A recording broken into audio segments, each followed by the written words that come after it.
Please tell me the answer.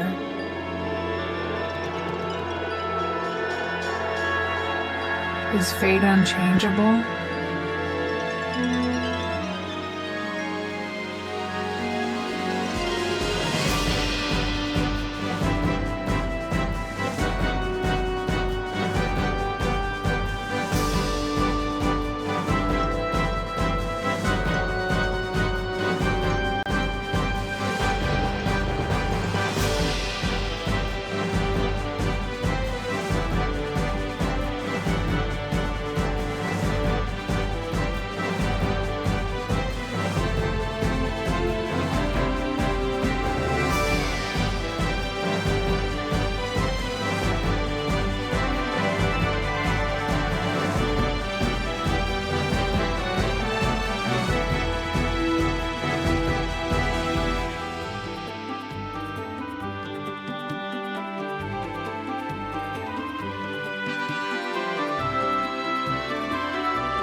Even at his most powerless,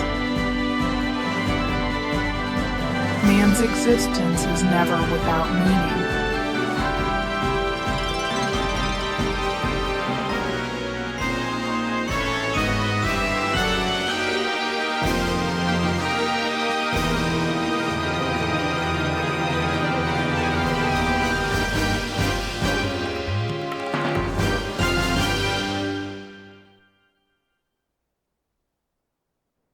It was the year 455. In Gregminster, the Scarlet Moon Empire's gleaming heart, the sun painted marble towers gold, hiding the cracks of a rotting realm. Gameon McDohl, a lean youth of 17 with dark hair and a quiet, searching gaze, lived in a grand house shadowed by his father's legend. Teo McDohl, the Empire's Iron General, was a colossus of war. His armor shone like a beacon, his name a hymn on soldiers' lips. Gameon revered him, dreaming of honor in his footsteps.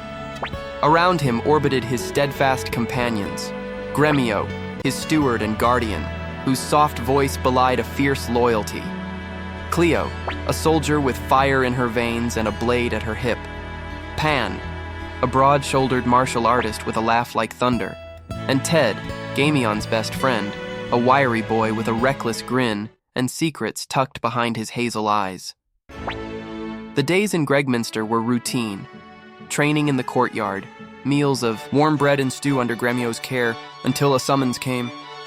Emperor Barbarossa, a distant figure of golden hair and iron will, called Gameon to serve. It began with a formal audience, a rite for the sons of great men stepping into the Empire's fold. Gameon dressed in a crisp tunic of crimson and gold, the McDohl crest stitched over his heart, and followed a guard through the palace's labyrinthine halls. The air grew thick with incense and the weight of history. Tapestries of past victories hung heavy, their threads glinting with scarlet thread. The throne room yawned before him, a cavern of polished stone and towering pillars. At its heart sat Barbarossa Rugner, the Scarlet Moon Emperor, atop a golden throne. He was a mountain of a man, broad-shouldered and clad in a robe of deep violet, its hem embroidered with the Empire's crescent sigil.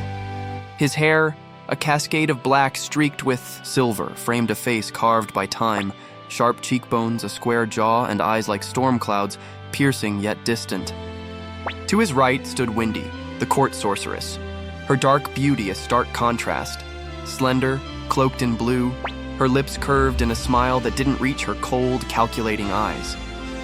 Her presence sent a shiver through Gameon, though he couldn't say why.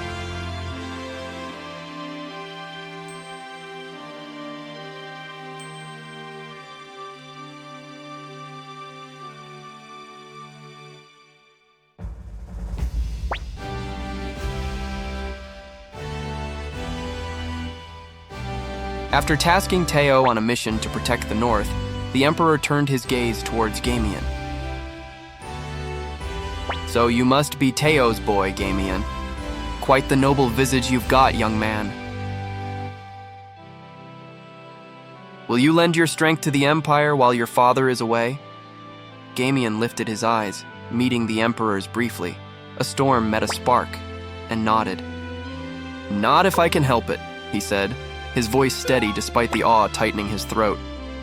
Barbarossa laughed, amused by Gameon's reply. "You are free to follow your own path. But for now you still have much to learn," he said. The Emperor's gaze lingered, heavy with expectation, and Gameon felt the weight of a legacy he barely understood. Windy's soft laugh broke the moment, a sound like glass shattering. My, what a handsome young man you are," she purred, her voice silk over steel, her eyes glinting with something Gameon couldn't name. Amusement, perhaps, or hunger. Barbarossa waved a hand, dismissing her words. Gameon is to serve under the command of Lord Craze, commander of the Imperial Guard. After the audience with the Emperor, Gameon met Craze, who told him that his assignment starts tomorrow.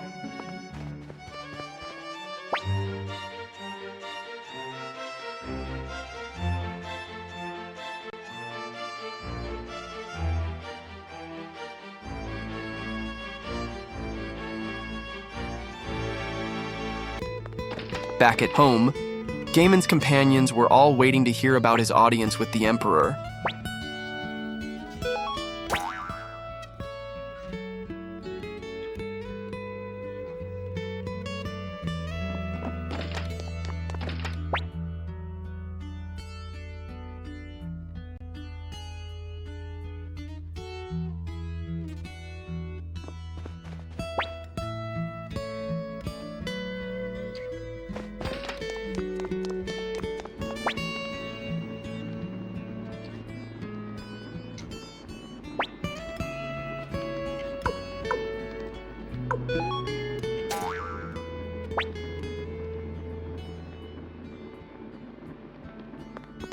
After having a brief chat with his companions, Gameon met his best friend Ted upstairs. Ted was very interested in his audience with the Emperor, but most of all, he was interested to learn more about Windy, the court sorceress. After Gameon shared his encounter with the Emperor and the court sorceress, Ted said that he has a secret to share with him.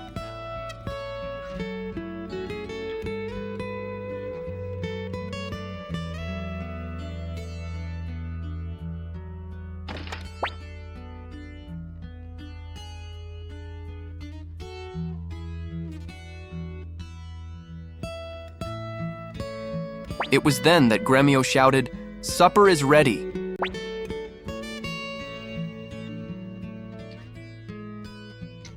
That evening, the McDohl house glowed with rare warmth, a supper to mark Teo's departure. Teo sat at the head, his face weathered by years of war softened as he watched his son. Gremio hovered, ladling stew into bowls, his apron dusted with flour.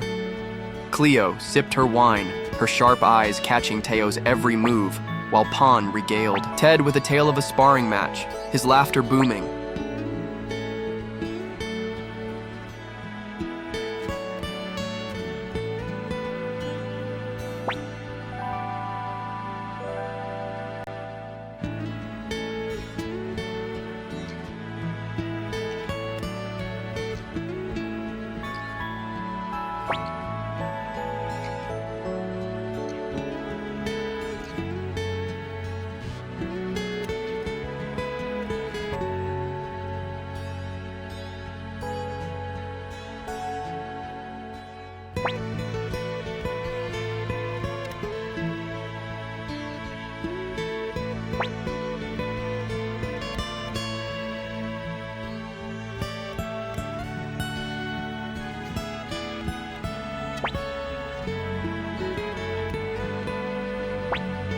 Teo tasked Gameon to take charge of the household while he is away, and asked everyone else to protect and support Gameon.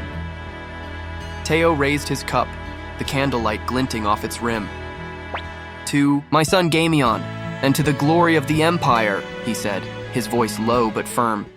The others echoed him, their cups clinking. After supper, Teo donned his armor and cape. Before he leaves for the northern borders, he visited Gameon's room. "Looks like I won't be seeing your face for a while, Gameon," he whispered. He felt a sense of unease, but not sure why.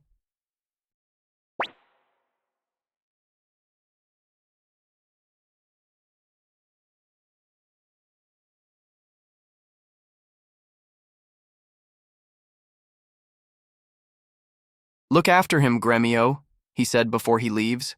The house settled into quiet, the warmth of the meal lingering like a fading dream. The next day, Gameon reports to the castle for his first assignment. "Teo's boy, you are late!" Craze, the commander of the Imperial Guard, barked. Northeast of Gregminster lies the Magician's Island. There the seer Leknaat resides. You are to travel there and retrieve her astral predications. Craze continued.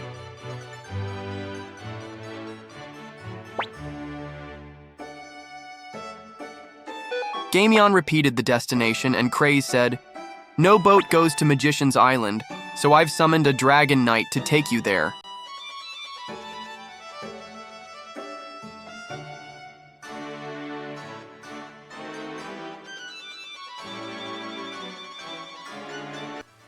By midday, Gameon and his entourage stood in front of Gregminster Castle.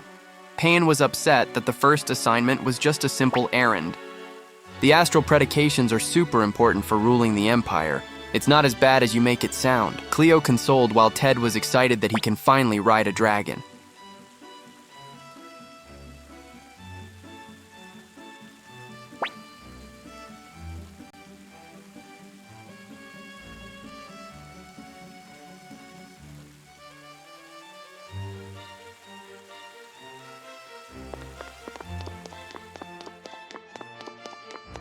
The dragon stable is to east of the castle, and Futch awaited them.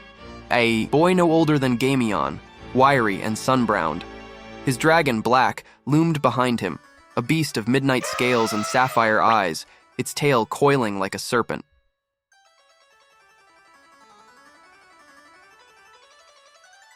"Wait, you're a dragon knight, but you're just a kid." Ted was unimpressed by the fact that Futch was just a boy. "Look who's talking. You're no more than a kid yourself," Futch rebutted. "Me? A kid? I happen to be 300 years... Gremio stopped, the bickering before Ted could finish his sentence.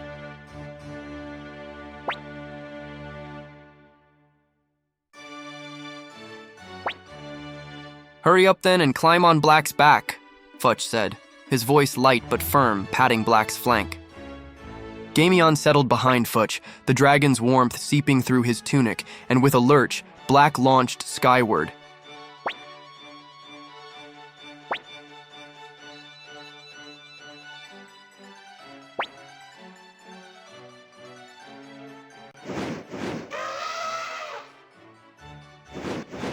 The world shrank beneath them.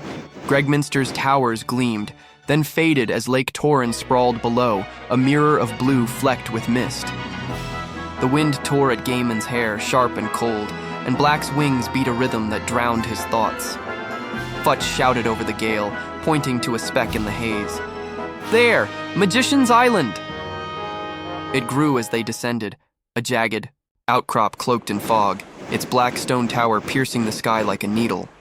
The dragon landed with a thud on a rocky shelf, steam curling from its nostrils. "I'll wait here until you're done. Good luck getting there," Futch said. Gaemon led his band toward the tower, the mist clinging to their boots, the air thick with an eerie hum.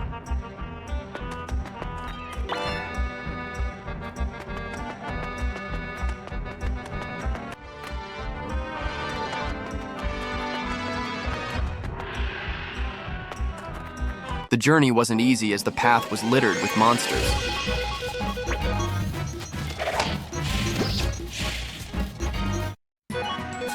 As the team came close to the tower, a figure emerged from the gloom, a boy, younger than Gameon, with tousled brown hair and a smirk that promised trouble. "Visitors to this island? What a rare treat! I'll have to give them a proper welcome," the boy said, his voice sharp as a blade. He raised a hand, and the air crackled with magic. The floor trembled as a shape coalesced. A clay doll, a golem of earth and stone, its body a hulking mass of jagged limbs, its featureless head swiveling toward them. The fight erupted in a heartbeat. Gameon drew his staff, its wood familiar in his grip, and shouted, "Spread out!" Gremio and Pan worked together as team. Cleo and Ted retreated to the flanks and fired arrows and knives from a distance. The golem was relentless, its strength a tide threatening to crush them. Gaemon's heart pounded as he dodged a rock thrown towards him by the golem. "Together!" Gremio yelled, and both Pan and him leaped into the air, giving the golem the finishing blow. With a groan, the clay doll shuddered, cracks spidering across its form, and collapsed into a heap of dust and rubble. "Wow, you guys are impressive, beating my magic like that." Luke, the boy who summoned the golem, clapped slowly.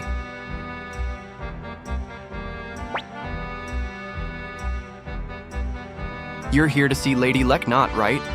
I was just here to test you. It seems you're the real deal. Please follow me, honored guests." Luke led Gameon and his party to the tower. A long set of winding stairs awaits. Gameon wiped sweat from his brow, his party bruised but unbroken.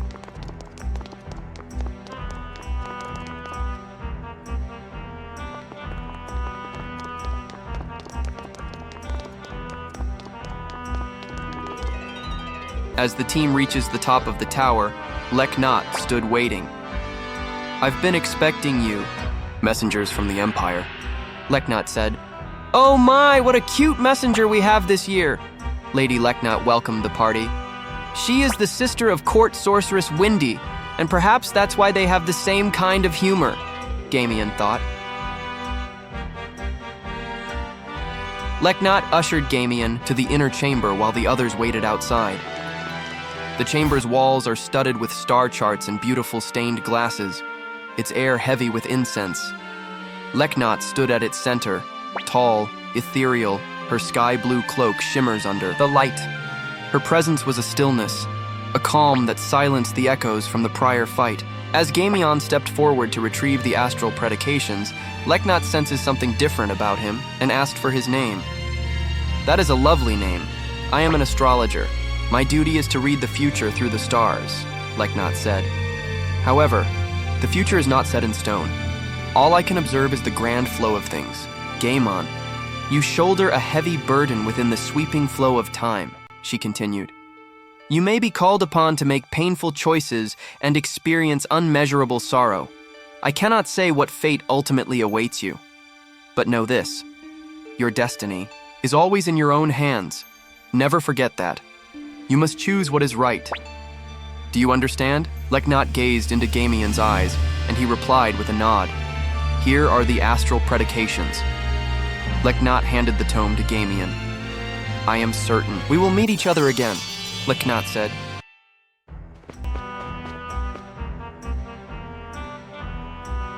With the errand done, Gameon returns to join his companions who are waiting outside the chamber.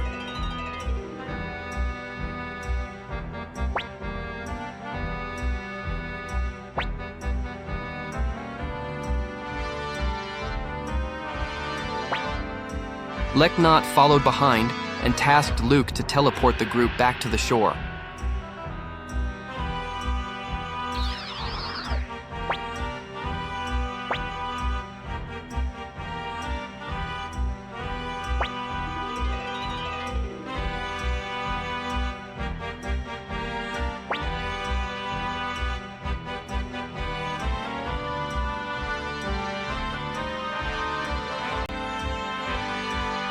As the team was about to depart, Leknaat notices Cleo. "Your duty is to protect Gameon. Take this with you. I'm certain it will come in handy." Leknaat talked to Cleo as she handed her a fire orb.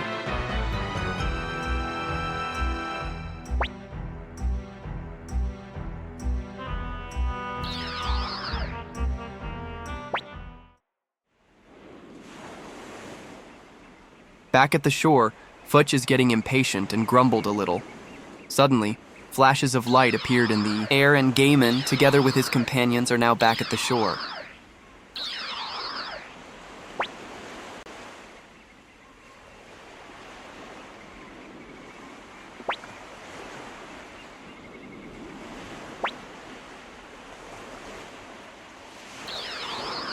Ted was the only one who landed face down during the teleportation. Annoyed, he muttered that he had enough of brats for one day. Futch got agitated upon hearing the remark, but Gremio was quick to stop the bickering.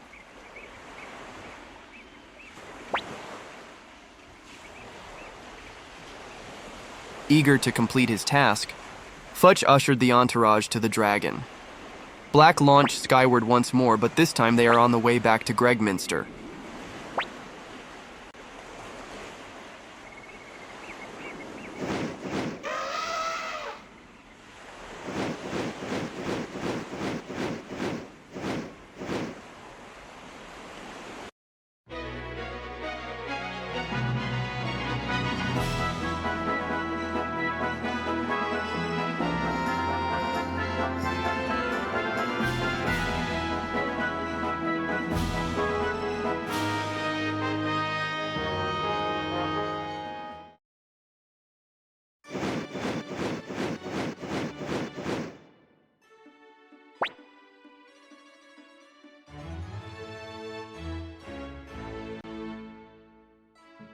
Back at Gregminster, Gameon parted ways with Futch and reported back to Craze with the Astral Predications.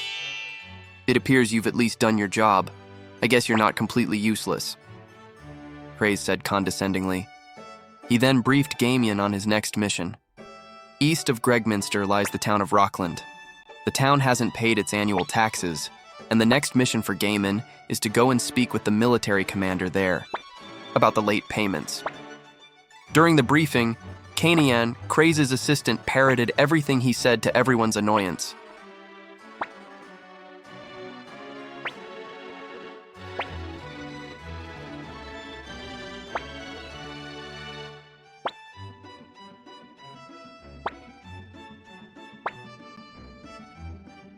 His name is Grady. Also, Gameon will accompany you as my eyes and ears. Craze ended his briefing by assigning Gameon to watch what you do at Rockland. As Gameon and his companions make preparations for the trip to Rockland, this is the end of episode 1 of Theseries. If you enjoyed it, please give this video a like, and subscribe to be notified when the next episode is released. Thanks, and see you in the next one.